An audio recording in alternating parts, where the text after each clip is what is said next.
and have a great impact over my life.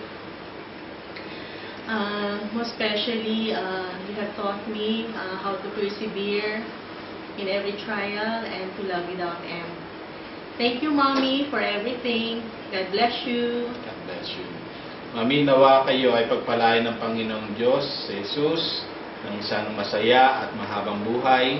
Magpapatuloy kayo sa biyaya ng Diyos, mahal na mahal kayo ng Diyos, kaya lahat po ng pagpapalay dumating sa buhay nyo. Kami rito, buong pamilya namin, ay nagpapasalamat sa inyo sa inyong naging tulong sa amin nung kami nagsisimula pa lang. Kaya kita nyo naman, ito yung mga biyayang inabot nyo naman sa amin. So naway, balik sa inyo ng Panginoong Jesus ang lahat ng kabutihan na iparanas nyo po sa amin. So happy birthday po, Mami. Have a very, very good and happy long life. God bless you. God bless you. Happy birthday. Happy birthday. Happy birthday.